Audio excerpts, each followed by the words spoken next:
इस हमले के बाद क्या ईरान रुक जाएगा? क्या ईरान जो है वो एटमी तवानाई जो इदारे हैं, जो वो एटमी क़ुव्वत बनने की तैयारी में है, क्या वो रुक जाएगा इस हवाले से? जी, बिल्कुल भी नहीं। वो तो रिटेलिएट तो करेगा और वो उनका हक है, जो कि किसी भी नेशन स्टेट का हक है, अपनी दिफा करना आर्टिकल 51 के तहत।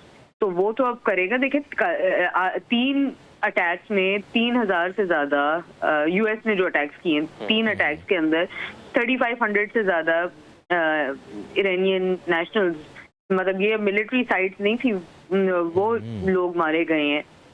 इट इज़ वेरी अनफॉर्चुनेट कि किसी भी एक नेशन स्टेट को आप आके अटैक कर देते हैं। और देखें, यहाँ सही और गलत की बात हो रही है, क्योंकि एक फैक्शन अब ना, पहले इन्होंने इसको इरानियन एक मतलब सेक्टेरियन रुख देने की कोशिश की थी, लेकिन जब स्पेशली हमने देखा कि Iran was the only country कि जो गजा के खिलाफ भी जो इजराइल करता रहा है, पैलेस्टीनियन कॉज के ऊपर भी ईरान ने बगैर किसी सेक्टेरियन इंटरेस्ट के दिफा करने की कोशिश की है और ये आवाज़ उठाई है।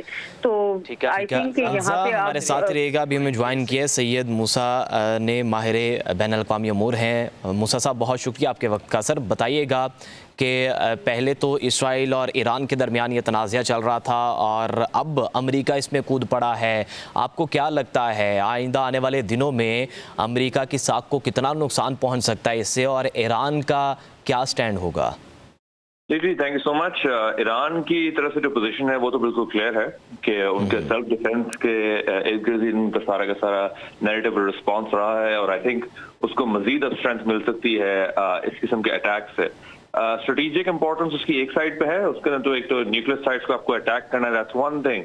दूसरी बात है जो सिविलियन टोल के साथ जो कोलैटरल बनता है इसका, उससे ईरान की पोजीशन मजीद स्ट्रेंथन होती है, बिकॉज आप एक स्टेट की सॉवरेनिटी को वायलेट करके आप यूर शिफ्टिंग वेपनरी आप रीजन के अंदर ला के, तो फिर आप उसके अंदर जिस लेवल की, जिस ग्रेविटी के आप अटैक्स उनके सॉवरेनिटी के ऊपर कर रहे हैं, और फिर अमेरिका ये बताता है कि जी आप फिर निगोशिएशन टेबल पे आएंगे या हमने ईरान को ऑब्लिटरेट कर दिया, खत्म कर दिया। तो उसके लिहाज से तो ये एक, जिसको हम कहते हैं ना कि डेसिमेशन कैंपेन, बिल्कुल खत्म एक्सटर्मिनेट करने वाला कैंपेन है, तो वो तो ईरान की सर्वाइवल की बात है। तो आई थिंक उस लिहाज से ईरान एस्केलेट करने की पोजीशन में है, और वो एस्केलेशन अमेरिका के इर्द गिर्द इसलिए मैचअप होती है क्योंकि वो उनके लेजिटिमेट लीगली जो उनका कानूनी राइट है रिस्पॉन्ड करने का, उसके साथ अलाइन होता है। और साथ साथ जो शहादतें हैं, ईरान की जो स्ट्रेटेजिक एसेट्स हैं, उनके आप सर्वाइवल को जो क्वेश्चन करते हैं, तो जारी बात है फिर ईरान की तरफ से अमेरिका के जो कोर बेसिस हैं रीजन के अंदर, और ऑल बेट्स आर ऑफ वाली भी एक सिचुएशन आती है। तो आई थिंक ईरान की रिटेलिएशन काफी is on the cards, but America का इजराइल के साथ मिलकर इस किस्म का अटैक करने से एक चीज साबित होती है कि शुरू से जो प्लानिंग होती आ रही थी इजराइल की भी, उसमें भी अमेरिका की ब्लेसिंग इन्वॉल्व थी। तो अब वो अमेरिका की जो इन्वॉल्वमेंट है वो काफी ओपनली अब सामने आ रही है।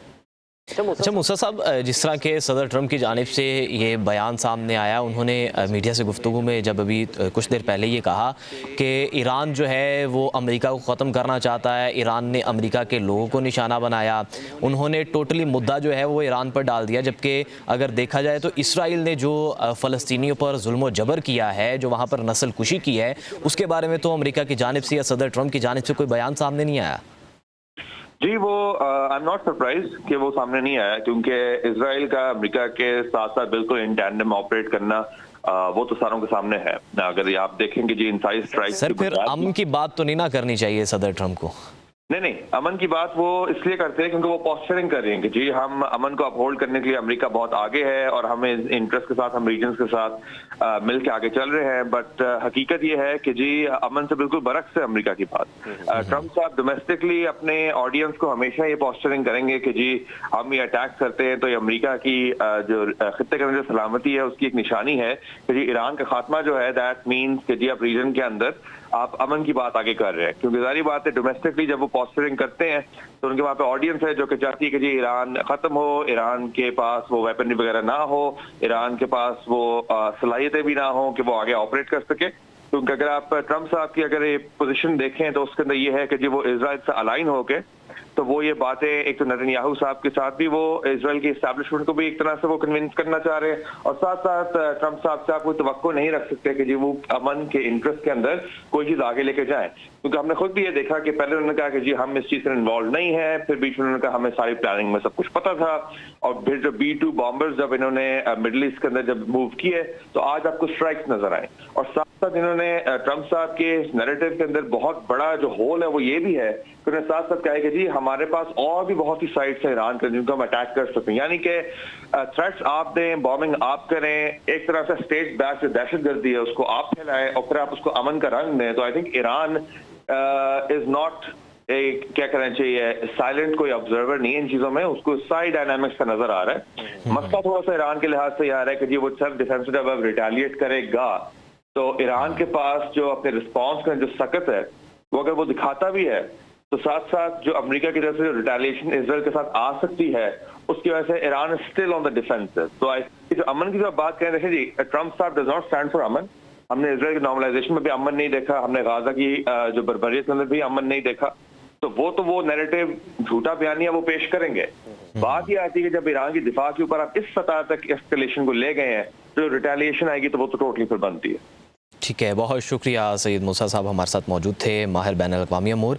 अंजा, आपसे जानूंगा, जैसे कि मूसा साहब की जानिब से कहा गया कि अमन की बात जो है वो सिर्फ अपने मतलब के लिए की जाती है, आपको क्या लगता है इस हवाले से ये तमाम तर सूरत हाल में पाकिस्तान कहाँ पर खड़ा होगा?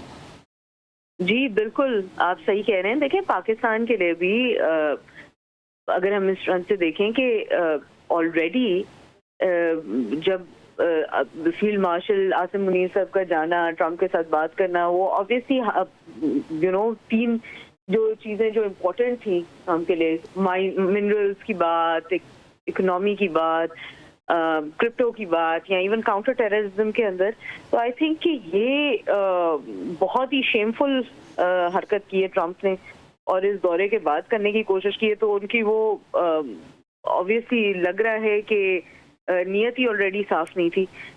दूसरी चीज ये कि पाकिस्तान ने अभी रिसेंट जो वॉर इंडिया के साथ सारी दुनिया को ये बताया और दिखाया है कि देखें every nation state has a right to defend itself. वो हमें यूएन के चार्टर्स ने भी दिया हुआ है। आई थिंक पाकिस्तान को खड़े रहना चाहिए साबित कदम ईरान के साथ, जिस तरह वो पहले दिन से रहा हुआ है। तो आई थिंक और डिप्लोमेटिकली डीएस्केलेट करने की कोशिश करनी चाहिए इस सारी सिचुएशन के अंदर। और आई थिंक कि Pakistan being a nuclear power, उनकी ऑब्वियसली एक बात की वैल्यू है ओआईसी के अंदर भी, ग्लोबली भी। तो आई थिंक कि यहाँ पे बिल्कुल ही एक डिप्लोमेटिक स्टांस अभी लेना चाहिए, क्योंकि हम तीसरी जंगे अजीम की तरफ नहीं जाना चाहते, दुनिया में कोई भी नहीं जाना चाहता। हैविंग सेड दैट, हमें यहाँ भी फुट डाउन करना पड़ेगा कि देखें हमने पहले इराक में होते हुए देखा, अभी भी ईरान के पास कोई प्रूफ नहीं दिखाया, ना यूएस ने ना इजराइल ने, कि कोई भी न्यूक्लियर बॉम्ब वहाँ बनाया जा रहा था उन साइड से या क्या। और ईरान बार बार ये कहता रहे कि उनका एक पीसफुल प्रोलिफरेशन है, तो कोई इस तरह का कोई वेपन नहीं बनाया जा रहा। तो आई थिंक कि यहाँ पे एक स्टांस जो कि जरूर सामने आएगा कि देखें फ्रॉम द पर्सपेक्टिव के ईरान के अंदर अब आप अटैक पे अटैक करेंगे तो, और ये एक्सपेक्ट करेंगे कि मुझे तो जहाँ तक लगता है कि अगर नहीं तक अब तक नहीं कर रहे थे ना जी डेवलप कोई इस तरह के वेपन्स, तो आई थिंक कि आप उनको इनकरेज कर रहे हैं कि वो कोई न्यूक्लियर टेस्ट कर दें, तो जस्ट डेटरेंस क्रिएट करने के लिए। बिकॉज अब तो जी बात क्राइम्स अगेंस्ट ह्यूमैनिटी की हो रही है, और आई थिंक पाकिस्तान भी इस पे अब, I don't think Pakistan should remain silent. अंजा, आपने दौरे की बात की और उसके बाद पाकिस्तान की जानिब से कहा गया कि हम सदर ट्रंप को नोबेल इनाम देंगे, और सदर ट्रंप ने कहा कि मुझे नहीं लगता कि मुझे नोबेल इनाम देंगे, लिबरल्स को ये देते हैं। तो आप क्या समझती हैं, क्या सदर ट्रंप को पता था कि मैं ये हमला करूँगा और उसके बाद ये मुझे नोबेल इनाम नहीं देंगे? जी बिल्कुल ही ऐसा ही लग रहा है। देखिए इसमें हम जानते हैं कि फील्ड मार्शल आसिम मुनीर की तो पीस के अंदर एक बहुत ही बड़ा उन्होंने रोल अदा किया। अभी भी देखें इंडिया के साथ जिस तरह मामला डी एस्केलेट हुआ है, सीज फायर हुआ है, तो आई थिंक अच्छे डिप्लोमेटिक स्टेट्स ऐसे ही बिहेव करते हैं। एंड आई थिंक हमें तो अप्रिशिएट करना चाहिए कि despite of coming from a military background उन्होंने अच्छे डिप्लोमेटिक बिहेवियर का मुजाहरा किया है। लेकिन आई थिंक ट्रंप ने ऑलरेडी, मैंने जी कहा था ना कि मुझे लग रहा था कि नियत ही कुछ क्वेश्चनेबल थी इस पॉइंट इन टाइम में। तो आई थिंक अब तो नोबेल पीस प्राइज तो बनता ही नहीं है। आई थिंक सबसे पहली चीज तो पूरी दुनिया को, क्या पाकिस्तान को भी इस चीज में नॉन काइनेटिक मेजर्स के अंदर जिस तरह लॉफेयर आते हैं उसके अंदर चैंट करना चाहिए कि इजराइल में नेतन्याहू ऑलरेडी एक डिक्लेयर्ड वॉर क्रिमिनल है।